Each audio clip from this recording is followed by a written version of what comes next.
Чыңгыз Иманалиев, уролог-андролог, ДОК клиникасынын ген директору.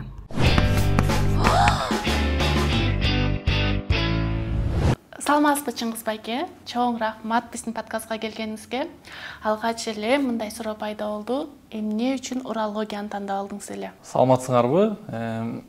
Негизи урологияны тандап калган себеби мен өзүмдүн жеке опытым бул ошол 4-курстан баштап ошол жерде медбрат болуп иштеп баштагам. Биздин азыркы улуттук урология борбору болчу. Азыр деле бар, ошол эски имаратында ошол 4-курстан баштап биз ошол жатаканада жашачу элек. Ошол жерде бир чогуу турган бир жигит бизге предложение кылып, ошол жумушка кирбейсиңби деп, анан ошол жакка барып жумуш иштеп калдым. Урологияда ошол түнкүсүн баягы дежурстволорго туруп, анан баягы врачтар менен аралашып, анан урология мага абдан жагып, анан жакын болуп калды. Ошол себептен мен ошо урология жаатына кетип калдым. Анткени ошол 6-курсту бүткөндө уже мен башкаларга караганда кичине мындай дүйнө таануум кичине жакшыраак эле. Ошон үчүн урология мага абдан жакын болгон үчүн урологияга кеттим. Кээ бир адамдар айтат, кандайдыр бир кесипти тандап атканда аларга бир окуялар же кандайдыр бир сезимдер түрткү берет деп. Сизди да ушул урология тармагына келүүгө кандайдыр бир окуя же кандайдыр бир нерсе таасир берди беле? Эми аябай деле неме мындай окуялар деле болгон жок, бирок ошол жерде биз ошо бир айда бир 10 дежурствого чыкчу элек. Анан 10 баягы түнкүсүн абдан кызыктуу оорулар келет. Анан ошол себептен мындай көңүлүмө жакын болуп калды. Ошол 2 жыл иштеп ал жерде абдан көнүп калдым. Анан көп агайлар менен да таанышып калдым. Анан башка тармактар мага кичине алысыраак, өнүрөөк болуп калгандай сезилди. Анан ошол урологияны мындай жакшыраак билейин, тааныйын деп ошол жака ординатурага тапшырдым. Андан соң ошол жерге жумушка кирдим. Ошол өзүм эле иштеген кабыл алуу бөлүмүнө ошол жумушка кирип, ал жерден бир 10 жылдай ошол кесипти аркаладык. Ошол бөлүмдө андан сырткары ошол аспирантурага тапшырдым, ал жактан бүттүм. Ошол азыр болсо ошо жеке медициналык клиникада иштейбиз. Ошо уролог болуп эле иштейбиз. Ошол. Чыңгыз байке, айтсаңыз, деги эле уролог деген ким? Анткени көпчүлүгү буну эркектердин, башкача айтканда, мырзалардын эле врачы деп ойлойт. Ал эмне жумуш кылат? Жана бул мырзалардын эле врачы болбосо керек. Эми урология тармагы абдан чоң да. Чындыгында медицина чоң болсо, бул урология анын ичинде аябай чоң тармак. Негизи баягы узкий специальность болуп эсептелет, бирок анын ичинде ошол өзүнчө мындай тармакчаларга бөлүнүп кетет да. Урология, андрология деп бөлүнөт башынан. Андан сырткары ушул оору боюнча, анан мисалы аялдарды караган урогинекология деген өзүнчө бир тармак бар. Мисалы таштар боюнча, рак боюнча. Анан негизи бизде Кыргызстанда баягы жаш балдардын урологу, анан онкоуролог, анан жалпы урологдор деп бөлүнөт. Анан амбулаторный урологдор деп бөлүнөт. Мисалы көп эле чет элдерге барып жүрөбүз. Ал жерде ошол бир эле урология деген тармак. Ошол уролог деген ошол бардык нерсе менен баягы алектенет. Онкоурологияны жасайт, же болбосо кичинекей балдардыкын жасайт дегендей. Бирок ошондой чоң тармак болгону менен анын бардыгы менен бир адам мындай бир алектене албайт да. Ошон үчүн эгерде мындай жакшы врач болуш үчүн, жакшы уролог болуш үчүн өзүнчө атайы ошол тармакчаны тандап алыш керек да. Мисалы ошол оперативный урология, мисалы ошол оперативный урологиянын ичинде эле мисалы зара таштар бөлүмү же болбосо лапароскопиялык тармагы бар. Ошол жагын тандап алса, мындай ошол кесипке туруктуу анан жакшы уролог болуп, жакшы врач болгонго бул аябай чоң түрткү да. Азыркы учурда жаштар кесип тандап жатканда анын актуалдуулугуна, ошондой эле престиждүү же жок бошосуна карайт. Сиздин оюңуз боюнча уролог болуу бул азыркы учурда, азыркы тапта престиждүүбү? Негизи урология престиждүү деп эсептейм. Эмнеге? Анткени ошол дүйнөдө кандай бир чоң ачылыштар болуп атса, ошол урология тармагында да кем калышпайт. Анткени биз ошол медицина ордунда турбайт эмеспи? Анан ошо күн сайын жанагындай чоң ачылыштар болот. Андан сырткары ушул урология жаатында бардык мисалы 98% операциянын бардыгы тең жаңы технологиялар менен жасаса болот да.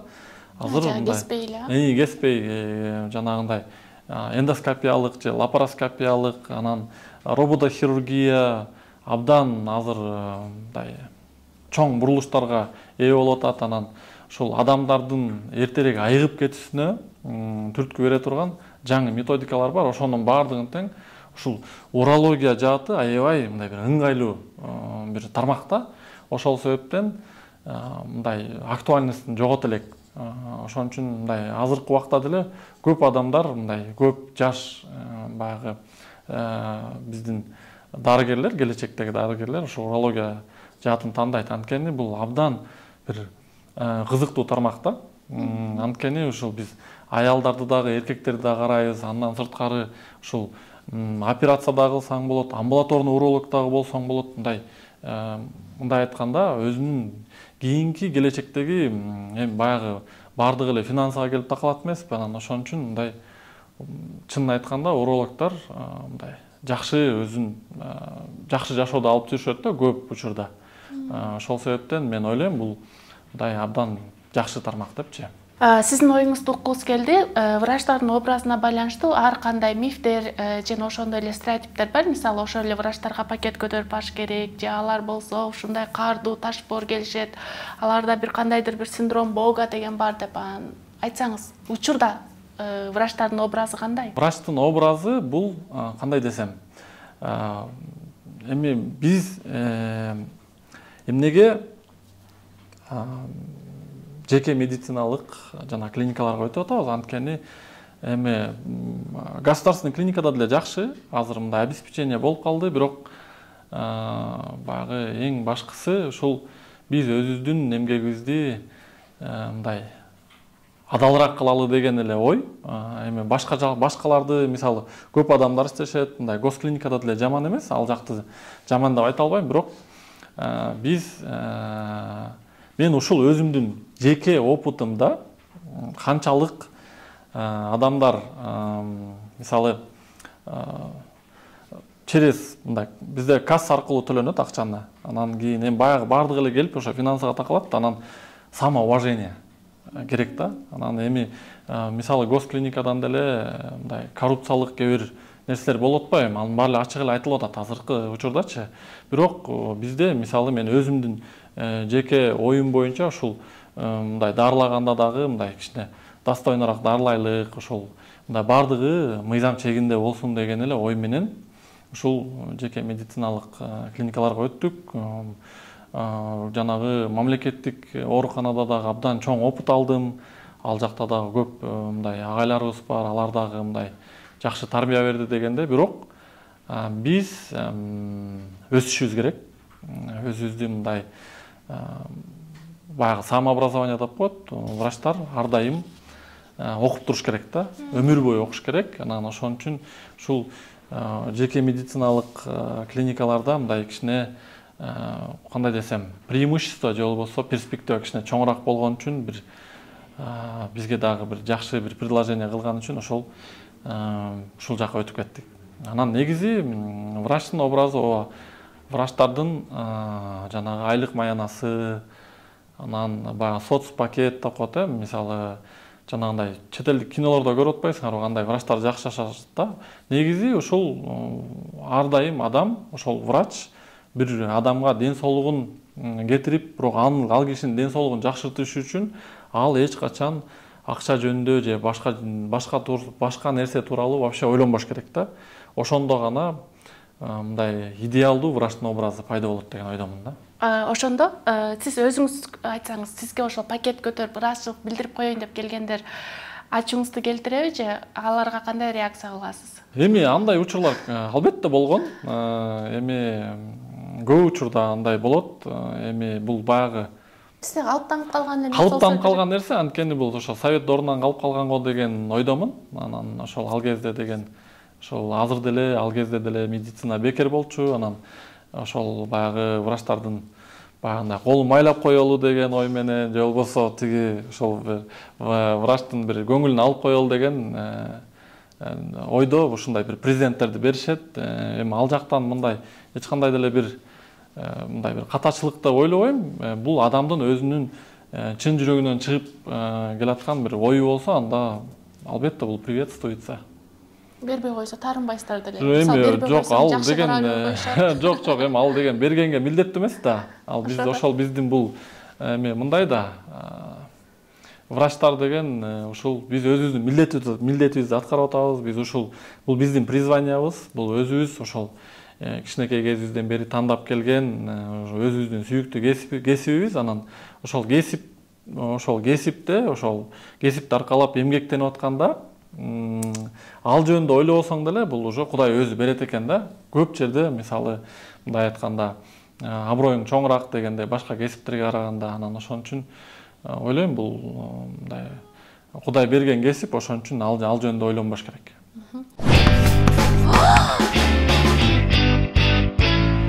10 жылдан ашык урология тармагындамын деп айттыңыз. Анан ушул ал жактан толтур операцияларды жасайсыз, анан көп нерселерди көрөсүз. Анан бул нерсе адамды башкача айтканда ошол врачтарды ташпор кылып коет дейт. Бул канчалык деңгээлде чындыгы бар? Бул мыкаачыраак дегенде.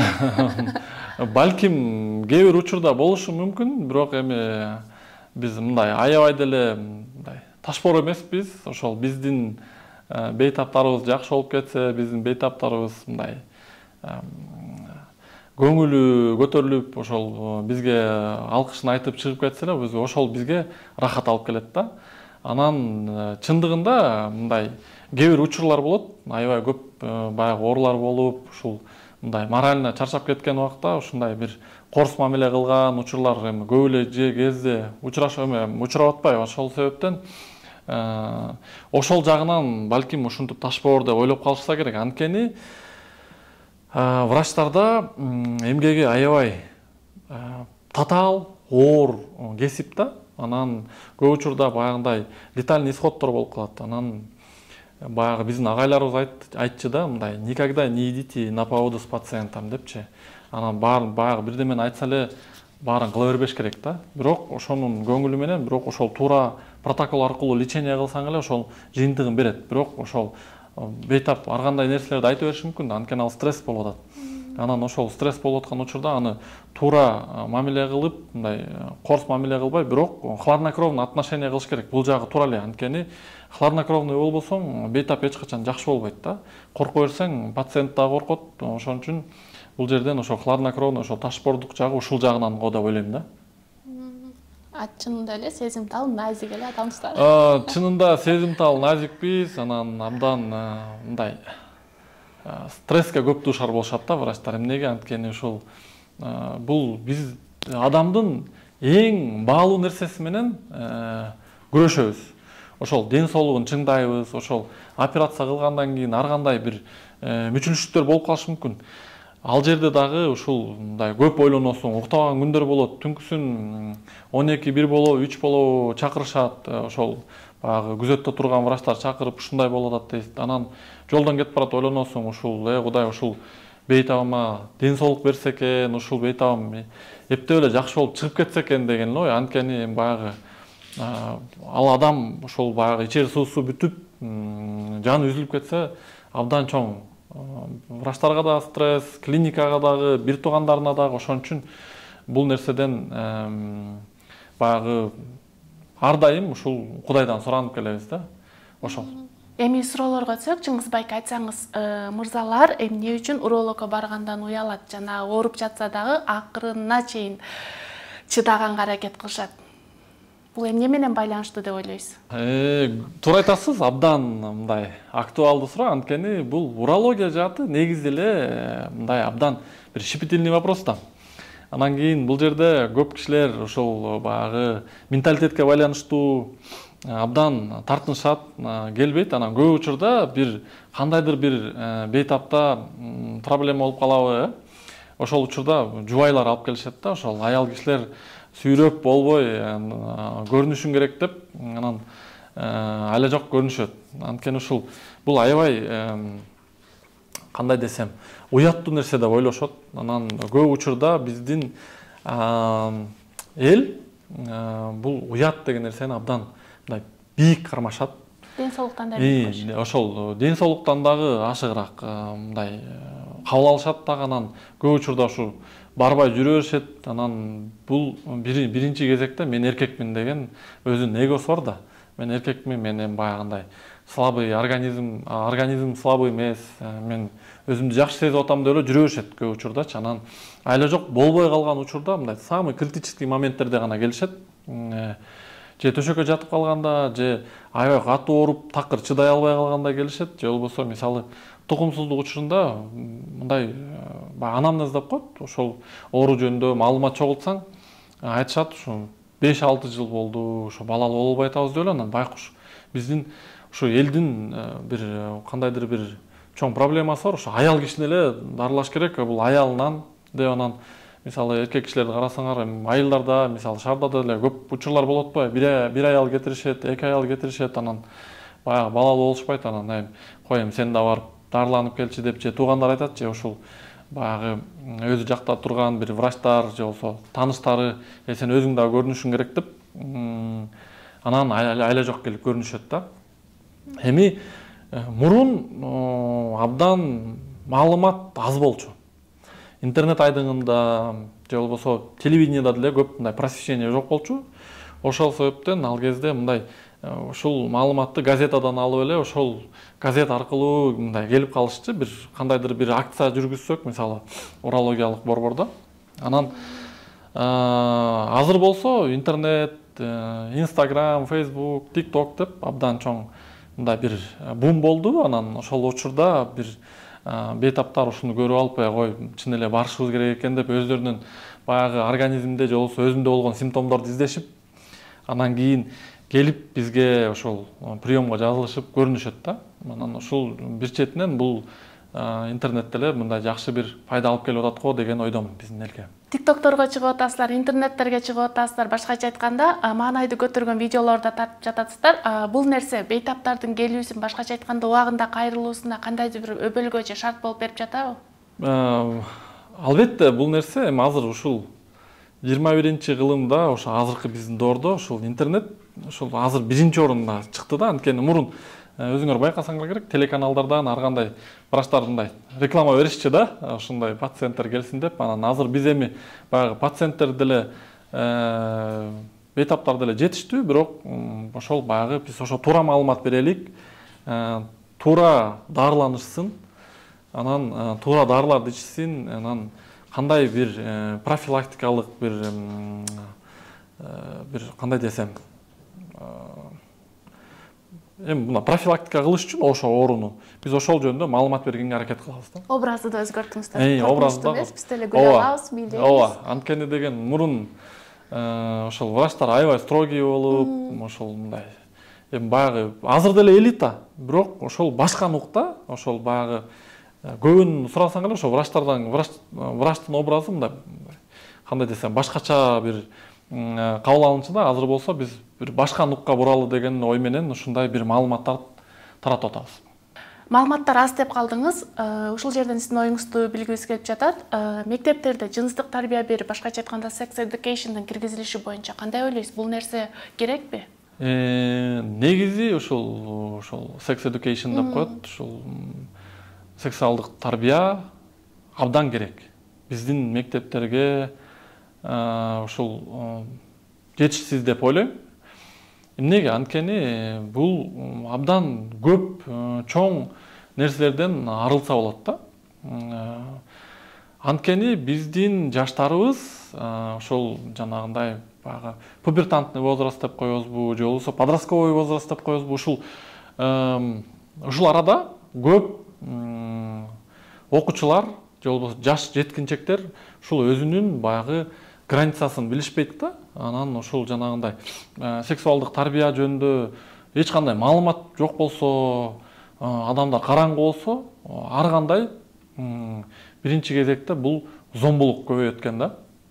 Анан эми азыр интернетти ачсаңар эле ар кандай көп негативдер болуп атат. Ушундай зордукталды же болбосо зордукталып өлтүрүлдү деген бул абдан бир биздин нерсе коомго мындай терс таасирин тийгизе турган глобалдык суроо да. Анан мисалы чет элдик статистиканы карасаңар, ал жерде дээрлик андай кезигишпейт да, такыр эле кезигишпейт да. Көп кээ бир мамлекеттерде таптакыр мисалы бир жылдын ичинде мындай нерселер бир 4-5 эсе эле кезикпесе, бизде абдан статистика чоң болот атпайбы? Анан мындай эч кандай бир наркотикалык абал эмес, алкоголдук абал эмес, жөндөн эле туруп эле мындай эч кандай бир кандай десем, наркотикалык зат жок эле мындай ушул зордуктоолор көп болуп атат, зомбулук көп болуп атат. Анан эгерде ушул менин оюм боюнча ата-эне, анан ушул мектептер, ошол ата-энелер мектеби жакшы иштесе, ушул институт, анда мындай зомбулуктар болбойт эле. Бул биринчи чоң маселе. Экинчи маселе бул ушул ооруларды абдан мындай бир алдын алмакпыз да. Эгерде ушул сексуалдык тарбия болсо. Анткени көп нерсе эми жаштар билбейт да. Кандай кылып алдын алыш керек, же болбосо бул баягы баардыгыбыз эле үй бүлө түзүшүбүз керек. Ошол жанагы үй бүлө институтун кандай түзүш керек, ошонун баардыгын тең мындай бир тармак кылып алып, ошол жөнүндө бир чоң просвещение кылып, мамлекет тарабынан, анан жанагы Министерство образования, анан Минздравтан ушундай бир жакшы интернет аркылуу болобу, мектеп аркылуу болобу, мугалим аркылуу болобу маалыматтарды берсек, бир абдан коомго жакшы бир болжол анан көрөлгө болмок да. Көп учурда мисалы Африка өлкөлөрүндө ушул sex education, ушул жанагы сексуалдык тарбияга киргизгенден кийин ушул speed, WIC деген оорулардын неме баягы статистикасы мурункуга караганда мындай азыраак кездеше баштаган экен да. Анан көп учурда ушул жана Всемирная организация здравоохранения деп коет, ошолордун изилдөөсү боюнча ушул Африкада ушул sex education биринчи кезекте ушул баягы өзүн курал катары колдонушат экен да. Ушул просвещение аркылуу көп ооруларды, зомбулуктарды алдын алса болот экен деген тыянак чыгарышты. Анан биздин мамлекетте дагы ушундай нерселерди кылсак, абдан чоң мындай утуш болмок эле. Анан бул нерсени дагы баягы туура колдонушубуз керек да. Бул нерсенин дагы өзүнүн душмандары бар, анан колдогон кишилери дагы бар да. Ошон үчүн муну мындай маалыматты туура колдонбосоң дагы аябай мындай информационный война деп коет да, ошондой болуп кетиши мүмкүн. Ошол себептен биз эми баягы светтик өлкөбүз да. Анан бул жерден ушул баягы динди дагы, адамдардын менталитетин, биздин коомдун ой жүгүртүүсүнө жараша биз ушундай бир туура маалыматты колдонсок, ушул жана мен айтып аткан нерсенин баардыгы тең ошол өз ордуна келет беле деген ойдомун. Жыныстык тарбия деселе көпчүлүгү бул жыныстык катнашка барууну үйрөтөт деп туура эмес түшүнүшөт да. Ушул жерден айта кетишибиз керек болуш керек, Жыңгыз байке. Жыныстык тарбия берүү бул секске үндөө эмес. Бул жерден ошол бул кандай десем, ошол жанагы жыныстык тарбия менен жыныстык жашоону алмаштырбаш керек. Жыныстык жашоо бул баягы жанагы никеден кийин болуш керек деп өзүнүн бир атайы бир рангтары бар да. Анан бул аябай бир обширный чоң тема. Анан ошол себептен ушул бүт бардык мисалы ушул жанагы бизде алымдар бар, имамдар бар. Ошол адамдардын дагы чоң влияниясы бар коомгочу. Мисалы ал адамдар дагы ошол азыр канчалык коом билимдүү болгон сайын ал адамдар дагы ушул нерсе туура экен деп көп мындай жакшы коомду өзүнө бура турган адамдын баардыгы тең бул билимдүү адамдар. Ошол билимдүү адамдар аркылуу мотивациялык бир лекцияларды окусак, ушул нерселерди алмаштырбайт болчубуз да. Анан ошо кыргыздарда негизи эле мурункудан бери келаткан мындай чоң философиялар, тарбиялар бар, мисалы жанагы кыздык маселеси тууралуу, мисалы никеден кийин баягы жыныстык жашоо башталыш керек деген, ошонун баардыгы тең мурунтан эле изилденип келаткан, бирок ушул эмнегедир орто учурда ушул бизде бир коом алмашып, жанагы базар экономиясына өткөндөн кийин ушул көп адамдар мындай просвещенный болбой калган үчүн ушундай бир жат нерселер пайда болду окшойт деп ойлойм да, коомдочу. Анан ушул нерсени азыр биз кайра алып келсек, ошол кайра ошол жанагы половой воспитание, ошол жыныстык тарбия, ошол өзүнүн чек арасын билүү, кайсыл убакка чейин мындай бир эркек адам менен кол кармашып, жетелешип басуу, же болбосо жөн эле дос катары сүйлөшүү, андан ары ашпаш керек, чек ара деген болуш керек деп, мисалы өзүбүздүн кыздарыбызга же балдарыбызга үйрөтсөк, коом кадимкидей жакшылыкка бурулат. Жугуштуу инфекциялык ооруларда аз болот көрсөтүлүш. Албетте, албетте. Мунун баардыгы тең ошол баягы маалымат жетпегендин айынан болуп атпайбы? Көп кишилер билбейт, мисалычы. Мисалы ошол презервативдер тууралуу билбейт. Ал баягы кээ бирлер ойлойт ошол жанагы бул нерсени баягы боюнда болуп калбаш үчүн эле колдонот го деген адамдар бар да. Мен өзүмдүн ушул баягы тажрыйбамда көп кезиктиргем.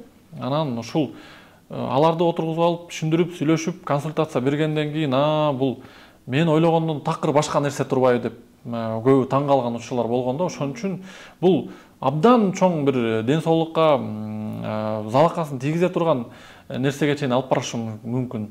Өлүмгө чейин алып барышы мүмкүн.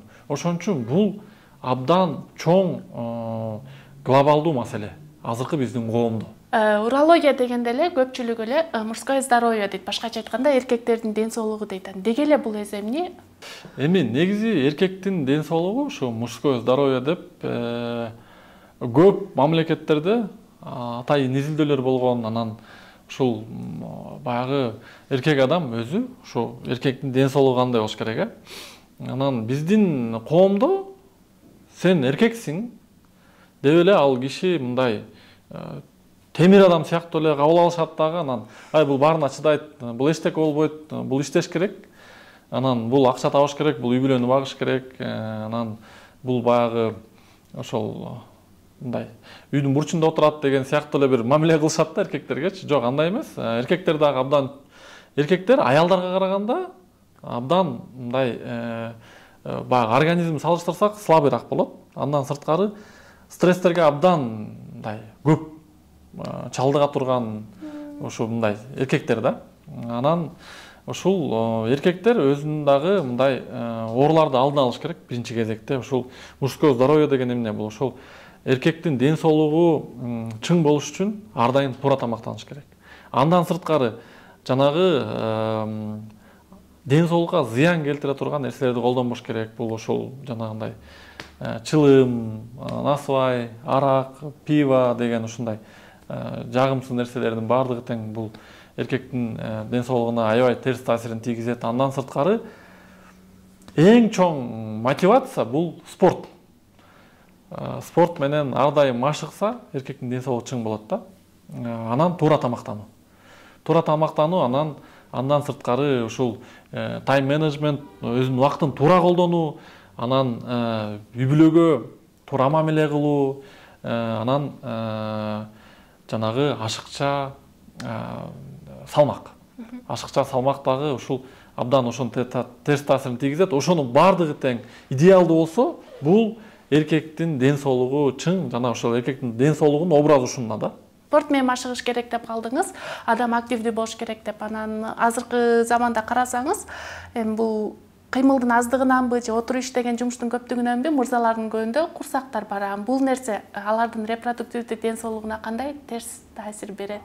Ашыкча салмак деп баягы мурун көп көңүл бурушчу эмес да. Мисалы мен ушу кичинекей кезимден бери билем, мындай ашыкча салмагы бар, курсагы бар киши болсо, бул абдан авторитеттүү адам деп мындай авторитеттүү адамдын образын элестетишчи да. Анан кийин ал кезде ошол баягы билбейм, ошол баягы согуштан кийинки убакыттабы ушул көп адамдар ачкачылыктын баштынан өткөрүшүп, анан баягы андан кийин жакшы жашоо башталдыбы, иши кылып мындай ашыкча салмак пайда болгондо ушул бул адамдын ден соолугу жакшы экен, тамагы, жашоосу жакшы экен. Анан жанагы ашыкча салмак болсо, бул мындай ден соолугу жакшы деп ойлошчу.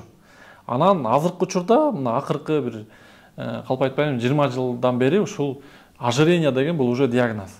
эгерде ашыкча салмагы бар, ашык салмагы бар адамды көрсөңөр, бул оорул адам деген эле эсептеп койсо болот да. Анткени бул организмдеги бүт системаларга абдан чоң таасирин тийгизе турган бир чоң мүчүлүштүк да. Негизи эле урология жаатында алсак, бул ошол биринчи кезекте репродуктивный системага абдан чоң таасирин тийгизет. Ошол жакшы балалуу боло алышпайт, анан эрекция дагы слабыйлайт, мындай алсызданат, потенция ылдый болот, өзүнүн уйкусу начар болот. Андан сырткары мындай жүрүм туруму, мындай айтканда өзүнүн мүнөзү, настроениясы ошонун баардыгы тең ушул ашыкча салмак. Андан сырткары бул муундарга, жүрөк кан тамыр системасына, ошол мээге дагы абдан чоң таасирин тийгизет. Анткени бул гипертония, давление, сахарный диабет, кан диабети, инсульт, инфаркт, ошол импотенция, ошол ириктин дисфункция деп коет. Ошонун баардыгы тең ушул ашыкча салмактын кесепетинен болот. Бул 100% изилденип такталган нерсе. Анан эркек мырзалар жумасына 3 жолу, жок дегенде 3 жолу тердеш керек да. Ошол спорт болобу, же болбосо ар кандай нагрузкалар болобу, ошол аркылуу ушул мындай ашыкча жанагындай токсиндерди чыгарып туруш керек. Анан ушул өзүнүн мындай стресске чалдыгысу дагы кичине ылдыйраак болот. Ашыкча салмак бар, анда бул абдан чоң стресске кабыл атат. Эмнеге? Анткени ошол жанагы биз дагы алдыда айтып кетебиз, ушул тестостерон деген гормон абдан аз өлчөмдө бөлүнүп чыгат организмде, же болбосо таптакыр мындай бөлүнүүсү токтоп калат деген сөз да. Чындап эле тестостерон эң негизги гормонбу же андан башка деле гормондор барбы? Эмне үчүн тестостерон? Тестостерон деген бизди ушул аялдардан бөлүп жарган ушул гормон биздин тестостерон деген гормон. Тестостерон деген гормон ушул биздин жанагы жада калса ошол концентрация внимания деп коет, ой жүгүртүүбүзгө, ошол өзүбүздү жакшы алып жүрүүбүзгө, маанайыбыздын бийиктигине мындай бодрый деп коет го, өзүңдү жакшы сезип, жакшы алып жүргөнүңдүн кесепеттеринин баары тең ушул тестостерон деген гормондун натыйжасы. Баары бир ал негизги гормон турбайбы? Ал негизи эркектердеги эң негизги гормон болуп эсептелет. Албетте бул эми баягы эндокринология, андрология баягы тармагына кирип кетет, бирок ошол себептен деле мындай жөнөкөй тил менен айтканда бул ошол прогормон деп коет. Ошол башка гормондордун кошулмасы менен ушул гормон эркектерге ушундай бир жакшы сапаттарды алып келе турган гормон. Дагы бир суроо пайда болду. Чыңгыз Байке, айтсаңыз, эркектин күчүнүн көрсөткүчү бул эмне? Көпчүлүгү мырзалар көп балалуу болгусу келет, мен күчтүүмүн, мен балалуу боло алам дегендей кылып чыгат. Бул нерсе балалуу болуу жөндөмү? Бул эркектин күчүнүн көрсөткүчү же башкача бир нерсе дагы барбы? Эми кандай десем, балалуу болуш албетте бир эмгекти деле талап кылат, чындыгындачы. Азыркы учурда эми баягы урбанизация болуп атпайбы? Мурун эми билесиңер, 10 балалуу, 12 балалуу болгондор болчу, андан кийин 5 балалуу, азыр болсо 3 же болсо 1 балалуу болуп, мындай неме болуп калышпады. Бул ушул турмуштун табиятына, ошол жашоо образга, коомго жараша болот да. Анан эми негизи балалуу болуш, негизи бул инстинктивдик бир өзүбүздүн, биздин жанагы репродуктивный функциябыз да. Баягы балдардын санынан эмес, ошол балдарга берген тарбиянын сапатынан болот да. Ошол эркектин күчүнүн көрсөткүчү бул ошол балдарды ошол бул дүйнөгө алып келип коюп, анан кийин тарбия бербей коюшта эмес. Бул эми албетте кээ бир адамдар бар, чындыгында кыйынчылык болот, бирок биринчи кезекте бул баягы төрөтүп коюш мындай абдан деле чоң, көп адамдарга көйгөй эмес, бирок ошол балдарды тургузуп, адамга, коомго адам кылып кошуп, бир билим берип, сапат берип, анан ошол адамдар жакшы бир инсан болуп, биздин коомго жакшы пайдасын алып келип атса, эркектин күчүнүн көрсөткүчү ушунда деп эсептейм мен.